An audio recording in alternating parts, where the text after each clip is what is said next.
Imagine 3 HOA members roll up on a guy like they're about to bust a meth lab just because he's holding a fishing rod.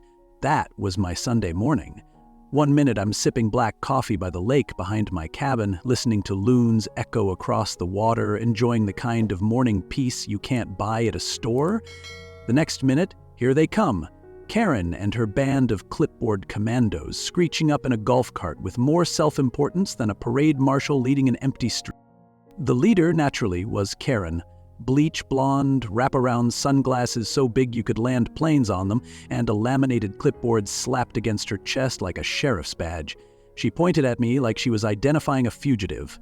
"Sir, you are in violation of HOA Code 7B5, 5 unauthorized recreational angling." I almost dropped my pole laughing. It wasn't just absurd, it was dangerous. The kind of danger that only comes when small minds get handed a tiny sliver of power and treat it like a throne.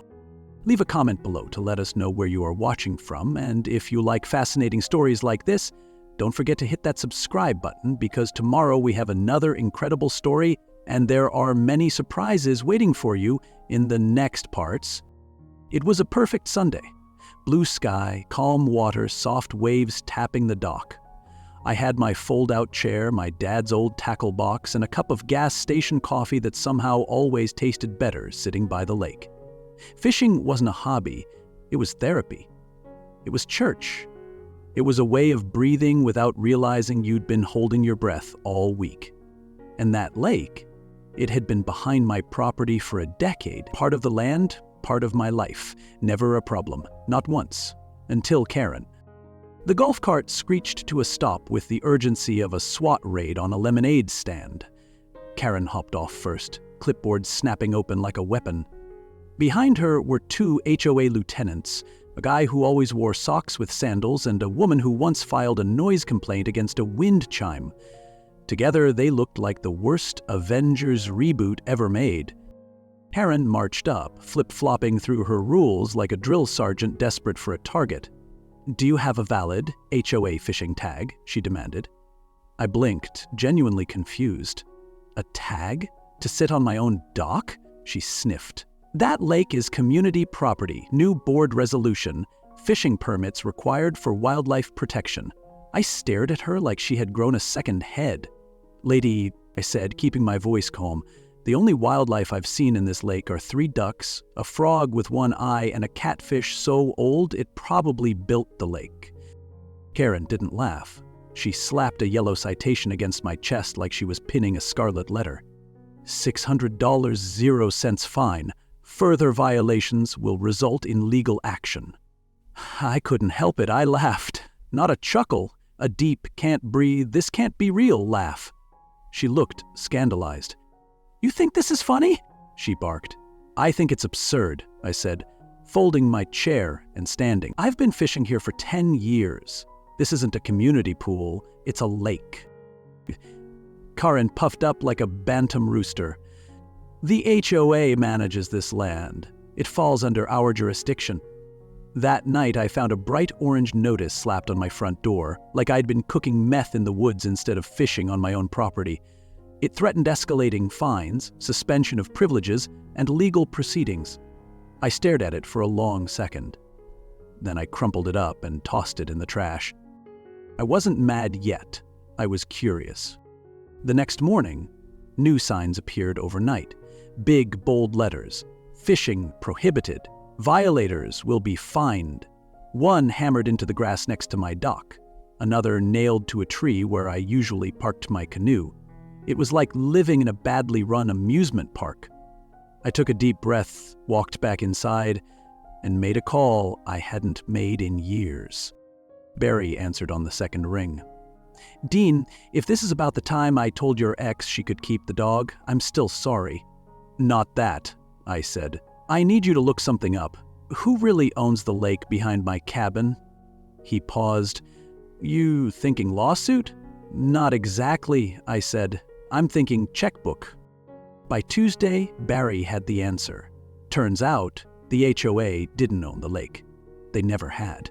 30 years ago, during the neighborhood's original development, the lake was leased for community use, but the purchase paperwork?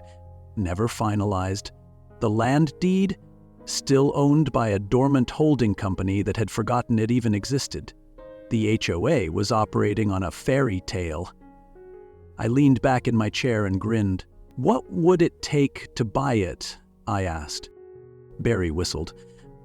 "Find the successor company, make an offer, and fast, before they realize what it's worth." That was the first time in weeks I felt genuinely excited. Fishing had always been about peace for me. Now it was about principle. The HOA thought they could bully whoever they wanted. Fine. They picked the wrong fisherman. By Thursday, paperwork was moving. I kept a low profile. I waved politely when Karen drove by, glaring from her golf cart like a general surveying enemy lines. She even smiled smugly once. Meanwhile, Barry finalized the offer. A quiet, surgical move. I called it poetic. In 2 weeks, if all went well, I wouldn't just be fishing on that lake. I'd be owning it. And when I did, every single one of their little plastic rules would sink faster than a lawn chair tossed into deep water. You ever watch someone so blinded by their own imaginary crown that they trip over their own throne? That was Karen. After our little dockside encounter, she didn't retreat, didn't rethink, didn't even pause to wonder if she might have overstepped. No, Karen doubled down like a drunk gambler on a losing streak. She started acting like the lake was her personal kingdom, and every ripple on the water owed her a tax. New signs popped up faster than weeds after a summer rain. No fishing, no boating without permit, no swimming without wristband. She even ordered a kayak rack installed by the shoreline, 6 ugly aluminum frames drilled into what she thought was HO land. Land she didn't own. Land that, unknown to her, was already halfway through the paperwork to becoming mine. But Karen wasn't interested in ownership. Karen was interested in control. And when she couldn't get it through rules, she tried theatrics. She called an emergency HOA meeting where, according to half the neighborhood gossip, she marched up and down the room waving my citation like it was a wanted poster from the Wild West. She demanded stricter lake patrols, new permit fees, random dock inspections. She even floated the idea of mandatory HO-issued fishing vests for identification purposes. It would have been hilarious if it wasn't so painfully desperate. Meanwhile, I played it cool. No arguments, no confrontations. I fished less publicly, took my walks earlier, nodded politely when she buzzed by in her golf cart patrols like a bored mall cop with too much caffeine and too little purpose. She mistook my quiet for surrender. She thought she'd won. That was Karen's biggest flaw, not arrogance, not pettiness, but the dangerous combination of both, with a total disregard for reality. When Barry finalized the deal, it almost felt too easy. The dormant holding company's successors were a retired couple in Florida who thought the property was a liability. They signed the paperwork faster than a kid unwrapping Christmas presents. 1 courier delivery, 1 filing with the county recorder's office, and the lake, dock, shoreline, buffer zone, and all belonged to me. And Karen? Karen had no idea she was parading around on private land, giving orders like a queen at a costume party no one else was attending. I didn't go public immediately. That would have spoiled the beauty of it. No, I wanted her to climb higher up her imaginary ladder. I wanted her to have the best view possible before gravity did what it always does to people who build their castles in the clouds. And boy, she didn't disappoint. 2 days after I got the final deed in my hands, Karen launched her crowning achievement, Operation Lake Control. She had volunteers, teenagers bribed with pizza and soda, stationed by the shore with clipboards, handing out homemade lake access passes to residents and threatening to fine anyone without one. She started a neighborhood email blast titled Securing Our Shared Waters, filled with thinly veiled jabs at certain individuals who refused to respect the spirit of community cooperation. I didn't argue. I didn't even respond.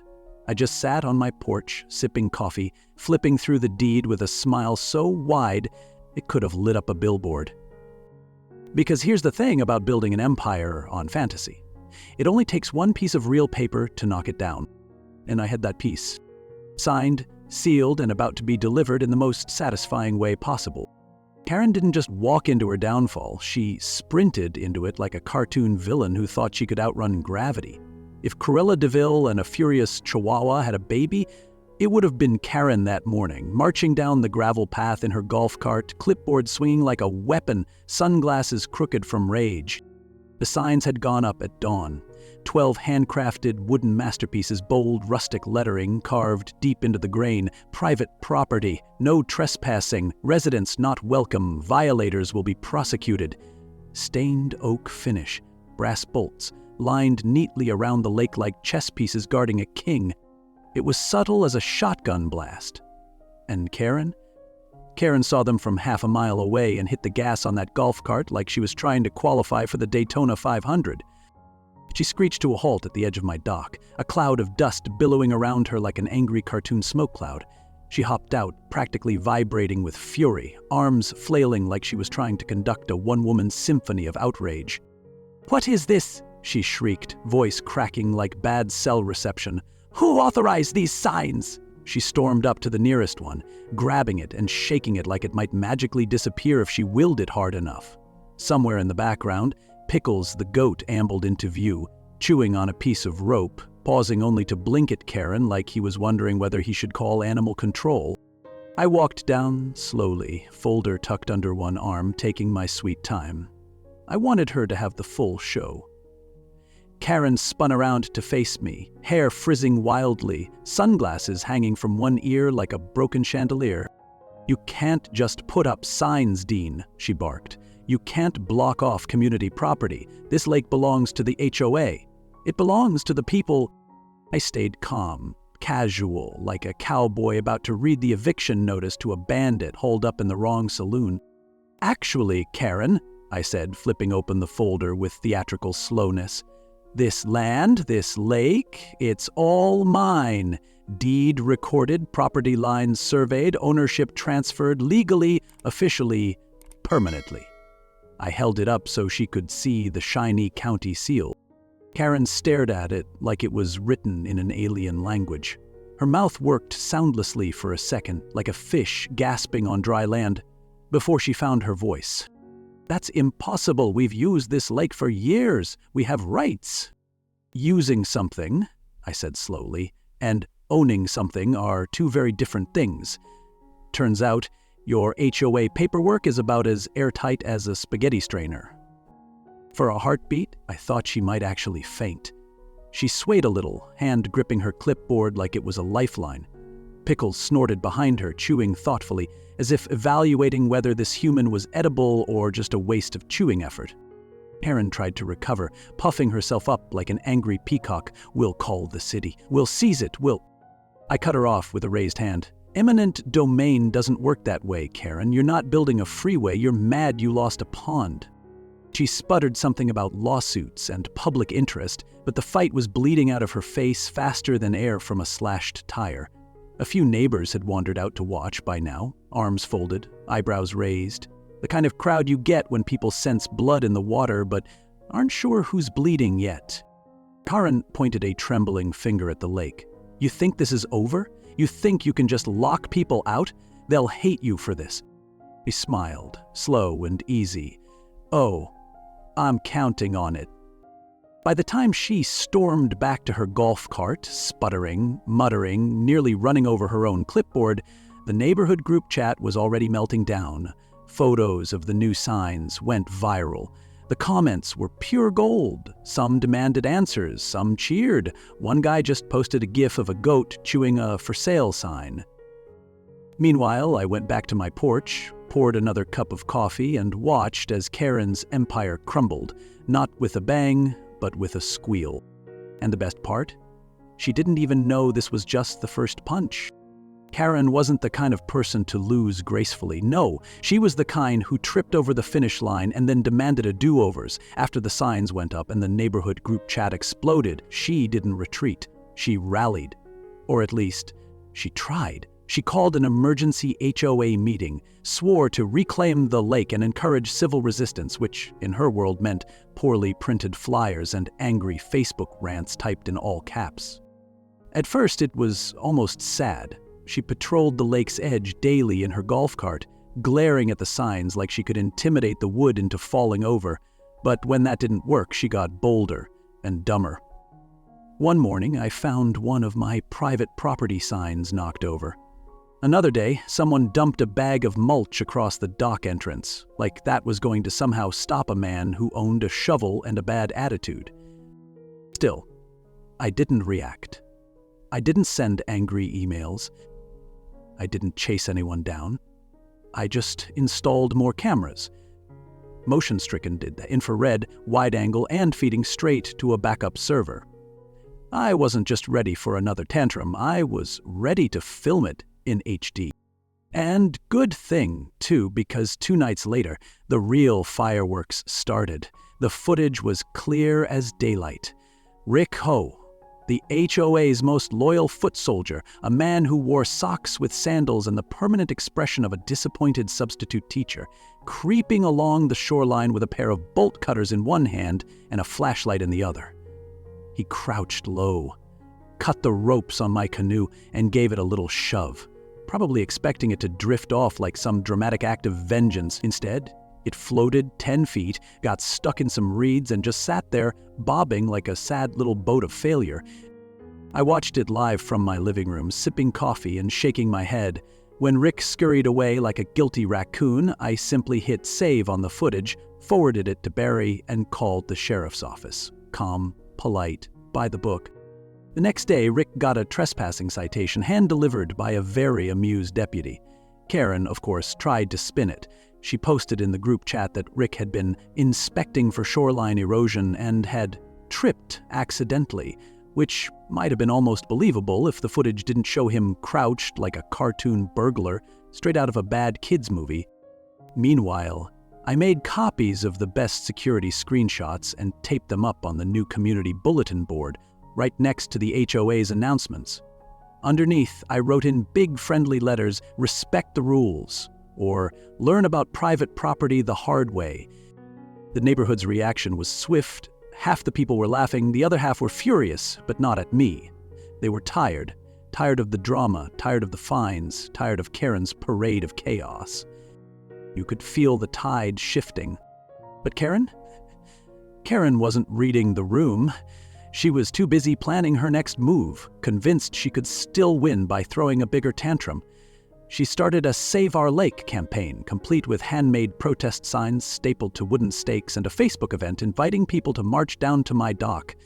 She recruited a handful of loyalists, mostly the same people who complained about kids' chalk drawings on sidewalks, and set the date for Saturday morning. They showed up with homemade posters reading "Water for All" and "No Tyrants on the Shore." They chanted slogans, marched back and forth near the lake entrance, right up until 2 deputies calmly informed them that they were standing on private property and could either leave peacefully or get very acquainted with trespassing laws. The protest dissolved faster than a cheap paper plate in a rainstorm. Karen, furious, shouted something about illegal lake hoarding as she stomped away, her homemade "Ho Rights Forever" sign flapping limply in the breeze. From my porch, it looked less like a revolution and more like a very sad parade without candy. And still, I didn't gloat. I didn't yell. I didn't even need to, because by now, Karen wasn't fighting me. She was fighting gravity, and she was losing fast. Karen thought the signs were bad. She thought the protest flopping was the worst it could get. She hadn't even tasted real defeat yet. Because I wasn't just sitting on ownership of the lake anymore, I was building something they couldn't touch. I called it Lake Liberty, a private, members-only lake club, open to the public but closed to HOA residents by explicit policy. The name wasn't just branding, it was a message, stitched right into the shoreline. This lake is free, and the bullies aren't invited. I filed the business paperwork. I built a simple website. I partnered with a local contractor to put up a modest lodge. Nothing flashy, just a well-built structure for check-ins, rentals, and a shaded porch overlooking the water. We added a small electronic gate at the main trail, a fresh line of members-only signs, and a few rustic benches around the docks. No HOA-approved kayak racks, no dress codes for paddle boarding, just real freedom, something Karen had no blueprint for. Membership applications rolled in faster than bait at a fishing tournament. Families, veterans, outdoor clubs, even a couple of local travel bloggers, all wanted in. Word spread quickly. By the end of the first month, we had a waiting list. Meanwhile, the neighborhood, particularly the HOA diehards, were losing their minds. Karen couldn't handle it. She started appearing at the edge of the property, standing stiffly by the fence like a sitcom villain left out of the final season. She'd glare at the lodge, cross her arms, pace back and forth like a caged cat who suddenly realized the canary learned to build walls. But she wasn't brave enough to come through the gate. Not yet. Instead, she did what Karen does best. She plotted. She posted long, rambling essays on the community Facebook page about illegal commercialization and community betrayal. She tried to rally her loyalists again. She even called a meeting to propose suing me for environmental damage, claiming I was somehow polluting the lake with freedom. The HOA meeting was supposed to be her big moment. She printed out flyers, she brought a motion to the board, she prepared a speech. What she didn't prepare for was silence. No one seconded her motion. Not even Rick, who by then was still dealing with his trespassing record and keeping a low profile. The new HOA president, a calm, quiet guy named Leonard, looked at her over his glasses and simply said, "Karen, we don't own the lake. We never did. It's private property. There's nothing to discuss." She stood there for a long second, frozen, like Wile E. Coyote realizing he'd already run off the cliff. Then she grabbed her papers, muttered something about injustice, and stomped out of the meeting hall. Nobody followed her. Meanwhile, Lake Liberty kept growing. We hosted a 4th of July BBQ that drew nearly 300 visitors. We held kayak races, fishing derbies, bonfire nights. We raised money for local charities. Veterans got free memberships. First responders got discounts. We built something real, something good. And the people who tried to bully it out of existence were the only ones locked out for good. Erin still lurked now and then, drifting past in her golf cart, sunglasses low, fake smile tight. Every time she looked over the fence, it wasn't just a lake she saw anymore. It was a freedom she couldn't touch. It was a community she no longer controlled. It was a sign nailed firmly into the shoreline that said, "You don't own anything here. You never did." And the best part, I didn't have to fight for that victory. All I had to do was build it and let her fall trying to tear it down. In the end, it wasn't the protests, the threats, or the Facebook rants that mattered. It wasn't the signs, the sabotage, or even the trespassing citations. It was the simple fact that the truth, when built strong and steady, doesn't need to scream. It just stands there while the noise burns itself out. That's the real lesson behind Lake Liberty. When Karen and HOA first came after me, I could have fought fire with fire. I could have shouted louder, slammed doors, written angry letters. But I didn't. I planted my feet. I read the rules they ignored. I learned the game they forgot how to play. And then I built something so solid, so simple, that no tantrum could tear it down. They were swinging at air before they even realized they'd lost. The real fight was never about fishing rods or lake access passes or plastic signs hammered into muddy ground. It was about principle. It was about standing your ground when people tried to bully you under the banner of community spirit and good order.